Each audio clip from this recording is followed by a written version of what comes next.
So hello guys, welcome to easy learning with Himal. So ये जो मेरी वीडियो है वो सेंटेंस रीऑर्डरिंग पे है, दैट इज़ जंबल वर्ड्स। तो जनरली जंबल वर्ड्स या जिसको आप सेंटेंस रीऑर्डरिंग भी बोलते हो, इसका जो क्वेश्चन है वो 3 या 4 मार्क्स का आता है और थोड़ा सा कंफ्यूजिंग हो जाता है, ठीक है, इन क्वेश्चंस को सॉल्व करना। क्योंकि इसमें सबसे बड़ी बात होती है कि इन क्वेश्चंस को सॉल्व करने के लिए कोई रूल्स नहीं होते, ठीक है।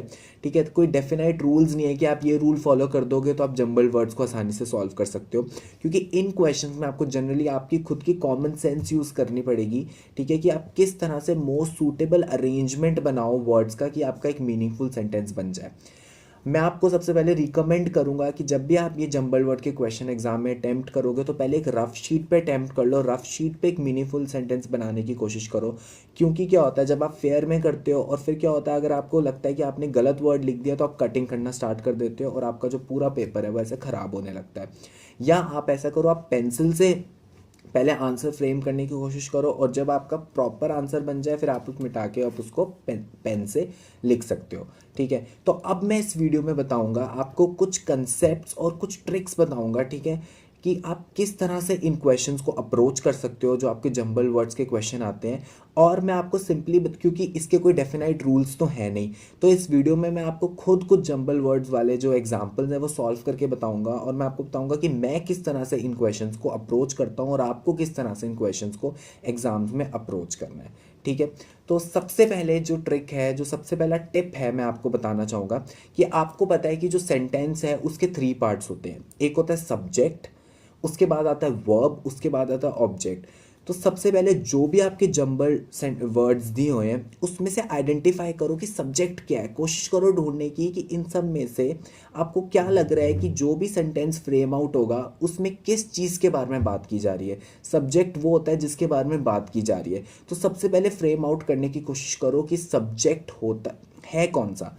और जनरली जो आपका वर्ब होता है कोई भी एक्शन वर्ड हो गया, ठीक है, जो प्रेजेंट करता है कि कोई एक्शन हो रही है, वो आपका मिडल पार्ट में आ जाएगा। एक बार अगर आपने किसी तरह से सब्जेक्ट आपको पता चल गया और आपको मिडल पार्ट आपका वर्ब पता चल गया और बाकी जो रेस्ट ऑफ द सेंटेंस है वो थोड़ा कॉमन सेंस लगा के या बार बार अरेंजमेंट्स देख के आप देख सकते हो कि आपका सबसे मीनिंगफुल सेंटेंस क्या बन रहा है, ठीक है। और कभी कभी जंबल वर्ड्स में ऐसा भी होता है कि एक से ज़्यादा 2 आंसर्स होते हैं, तो कभी आप 2 सेंटेंस के बीच में बहुत ज़्यादा कंफ्यूज हो और आपको लगता है दोनों ही आंसर्स हैं, तो मोस्ट सूटेबल आंसर लिख दो। हो सकता है कभी कभी 2 तरह से भी आपका जो है आंसर बन जाता है। और सबसे बड़ी ये टिप और इम्पॉर्टेंट है कि आपको इनको सबसे ज़्यादा से ज़्यादा इसको प्रैक्टिस करना है, ठीक है। तो अब मैं आपको कुछ एग्जांपल्स खुद से सॉल्व करके दिखाता हूँ कि आपको इन क्वेश्चन को कैसे अप्रोच करना है।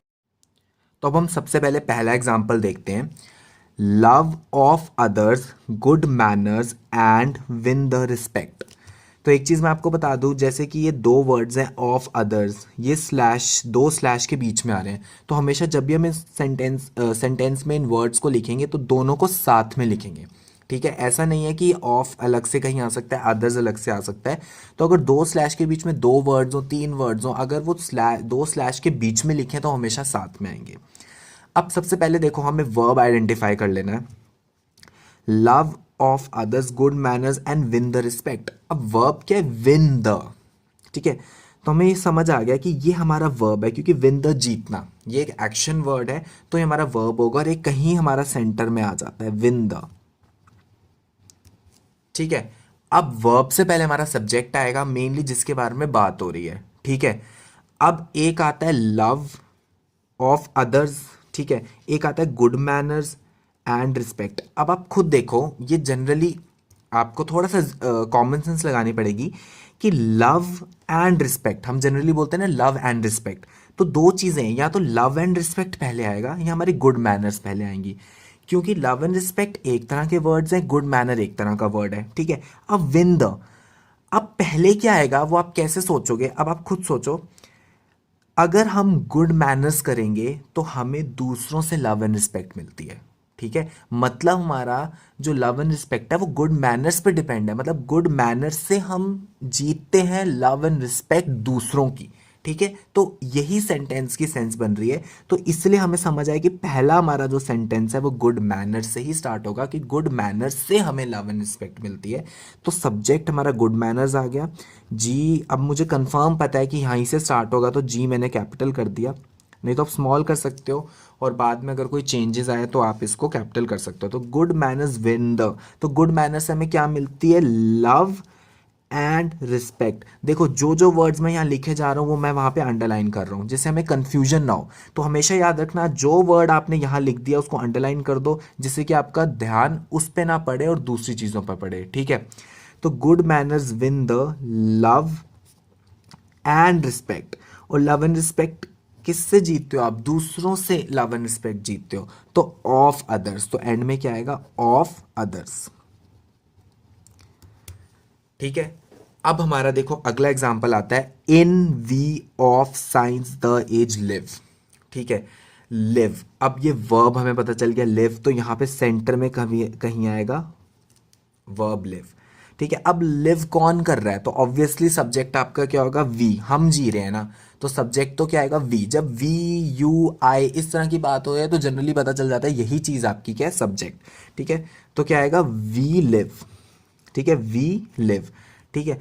अब आता है इन ऑफ, ये तो प्रेपोजिशन है, द एज साइंस। अगर हम इनको देखें द एज साइंस, तो हमें पता चल गया यहां से आप एक सेंस बना सकते हो, द एज ऑफ साइंस, ठीक है। साइंस ऑफ द एज का कोई सेंस नहीं बन रहा, but the age of science का आपका सेंस बन रहा है, ठीक है। और आपका इन बचा, तो इन जनरली लिव के बाद ही आता है, क्योंकि आप खुद देखो आप कैसे बोलते हैं, विल लिव इन दिल्ली, ठीक है, we live in our home, ठीक है। तो जब आप इन बोलते हो वो लिव के बाद आता है, तो वी लिव इन लिख दिया, ठीक है। उसके बाद क्या आएगा, द एज ऑफ साइंस। तो मेन चीज क्या है, आपको एक बार सब्जेक्ट पता चल जाए, वर्ब पता चल जाए, आगे के जो ऑब्जेक्ट है वो आप रीअरेंज करके कॉमन सेंस यूज करके आप बना सकते हो। थर्ड आता आपका wooden stage painted black cloth the decorated with a was. अब देखो अगर आपका इज हो, एम हो, वॉज हो, वर हो, आर हो, इनको हम हेल्पिंग वर्ब्स बोलते हैं, ठीक है। ये सब्जेक्ट के बाद आते हैं, ठीक है। कभी कभी हेल्पिंग वर्ब ही यूज होता है किसी सेंटेंस में, या अगर वर्ब भी यूज हो रहा है सेंटेंस में तो हेल्पिंग वर्ब हमेशा हमारे वर्ब से पहले आएगा। मतलब कोई भी एक्शन वर्ड हो रहा है, हेल्पिंग वर्ब उससे पहले आएगा और सब्जेक्ट के बाद में आएगा, ठीक है।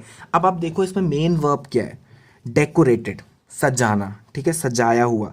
तो ये हमारा वर्ब है डेकोरेटेड, कि सजाया हुआ, तो हमने कहीं पे लिख दिया बीच में डेकोरेटेड। और मैंने आपको बताया था ये हेल्पिंग वर्ब्स होते हैं, is, am, was, were, are, ये हमेशा वर्ब से पहले आते हैं, सब्जेक्ट के बाद में आते हैं, ठीक है। तो वॉज हमने इससे पहले लिख दिया, डेकोरेटेड, वॉज डेकोरेटेड, ठीक है। अब किसको सजाया गया, देखो दो चीजें मेन है यहाँ पे, ये प्रेपोजिशन आर्टिकल जो तो आप बाद में लगा सकते हो, वुडन स्टेज या पेंटेड ब्लैक क्लॉथ, ठीक है। मतलब इससे आपको समझ आ रहा है कि आपने एक चीज को दूसरी चीज से सजाया है, ठीक है। अब आपने देखना है, आप एक स्टेज को ही सजाओगे ऑब्वियसली किसी ब्लैक क्लॉथ से, या आप एक ब्लैक क्लॉथ को स्टेज से सजाओगे, ठीक है। You can not put a stage on a black cloth, but you can put black cloth on a wooden stage. तो बात यहाँ पे मेनली किसके बारे में हो रही है, कि वुडन स्टेज को सजाया गया एक ब्लैक क्लॉथ से। तो यहाँ पे क्या आएगा, पहले वुडन स्टेज, ठीक है। तो अब हमने वुडन स्टेज अंडरलाइन कर लिया, the wooden stage was decorated, किससे डेकोरेट किया, अब प्रेपोजिशन लग जाएगी with a, decorated with, decorated के साथ हम ऑब्वियसली विद लगाएंगे ना, कि किससे डेकोरेट किया, तो डेकोरेटेड विद अ, किससे डेकोरेट किया, पेंटेड ब्लैक क्लॉथ, ये दो स्लैश के बीच में तो इकट्ठे आएगा, पेंटेड ब्लैक क्लॉथ। अब आपका द बच गया, अब द कहाँ आएगा, पेंटेड ब्लैक क्लॉथ से पहले द आ नहीं सकता, क्योंकि यहाँ ऑलरेडी एक आर्टिकल यूज किया है, तो ऑब्वियसली आपका द कहाँ पे आएगा, स्टार्टिंग में आएगा, ठीक है। तो ये मैं आपको अप्रोच बता रहा हूँ कि जब मैं सॉल्व करता हूँ तो मैं किस तरह से करता हूँ, क्योंकि इसमें कोई रूल्स नहीं है, आपको इसी तरह से इसको सॉल्व करना पड़ेगा। तो अब आपका सेंस बन गया, the wooden stage was decorated with the painted black cloth. Next आता है of Mankind the habit reading is one of resources of the greatest. अब मुझे सबसे पहले ये बताओ, मैंने आपको बताया था कि आपका हेल्पिंग वर्ब क्या होता है, इज, एम, आर, वॉज, वर। तो इज आपको कहीं दिख रहा है, ये इज है, तो इससे पहले क्या रीडिंग, मतलब ये रीडिंग आपका सब्जेक्ट है या पार्ट ऑफ सब्जेक्ट है, तो बीच में हमने क्या लिख दिया, रीडिंग इज। ठीक है, और कोई वर्ब हमें यहाँ नहीं दिख रहा है, मतलब ये हेल्पिंग वर्ब ही इस सेंटेंस में कंप्लीट वर्ब का काम करेगा। रीडिंग इज, ठीक है, रीडिंग इज, ठीक है, तो इज आपका हेल्पिंग वर्ब आ गया, और रीडिंग इससे पहले जुड़ा हुआ था तो हमने पहले लिख दिया। ठीक है, अब यहाँ पे ऑफ मैनकाइंड है, रिसोर्सेज है, ग्रेटेस्ट है। अब आप देख सकते हो द ग्रेटेस्ट रिसोर्सेज, ये भी एक सेंस बन रही है। हम बोलते हैं ना द ग्रेटेस्ट रिसोर्सेज, तो ये दोनों सेंटेंस साथ में आएंगे। अब कैसे यूज करना है वो हम देखते हैं।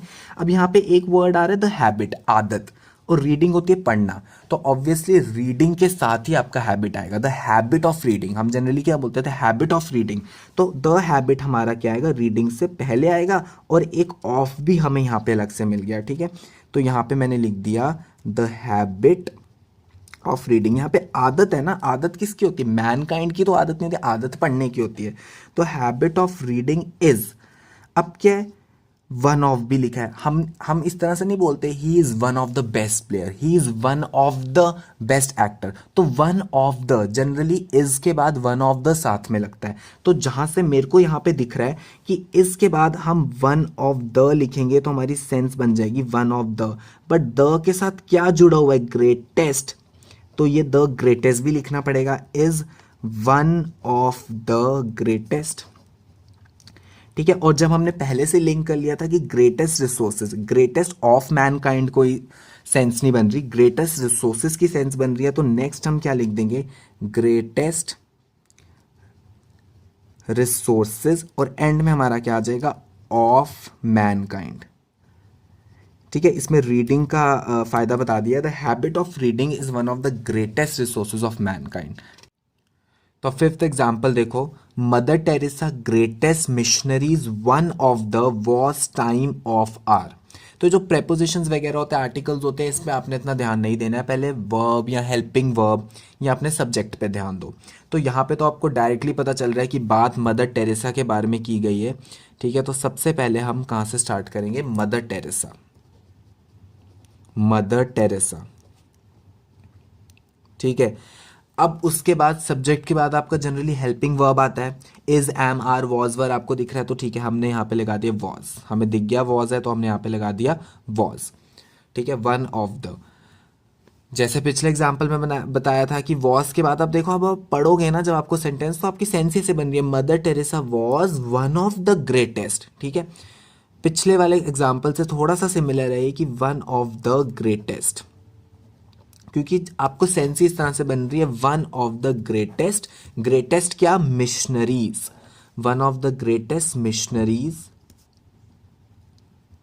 अब आपके लास्ट तीन कौन से वर्ड्स रहेंगे, टाइम ऑफ आर। ठीक है, ऑफ आर साथ में है, तो टाइम ऑफ आर का तो कोई मीनिंग ही नहीं बन रहा, ऑफ आर टाइम का मीनिंग बन रहा है, तो आ गया of our time. Mother Teresa was one of the greatest missionaries of our time.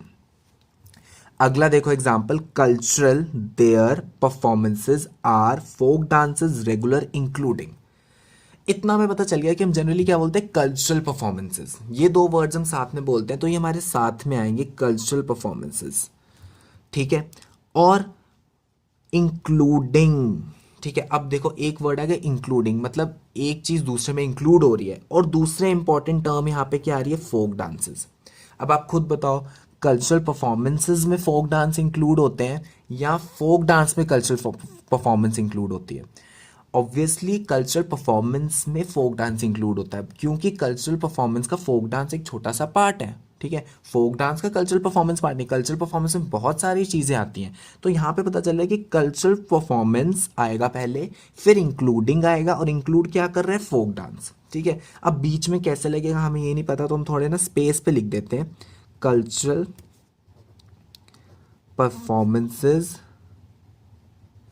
ठीक है, हम इंक्लूडिंग, क्या पता बीच में कुछ आ जाए।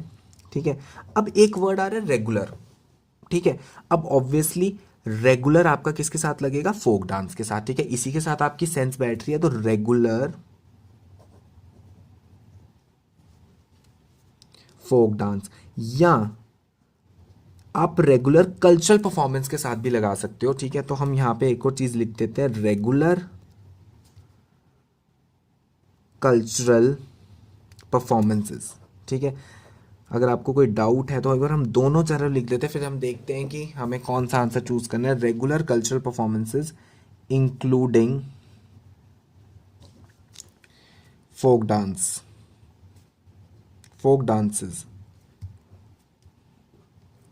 ठीक है, अब देखो, अब हमारे रेगुलर भी आ गया। अब बचा देयर आर। अब मैंने आपको क्या बोला था कि सब्जेक्ट के बाद आपका हेल्पिंग वर्ब लगता है, बट अगर हम यहाँ पे आर लगा दें या हम यहाँ पे आर लगा दें तो यहाँ पे सिर्फ देयर आएगा।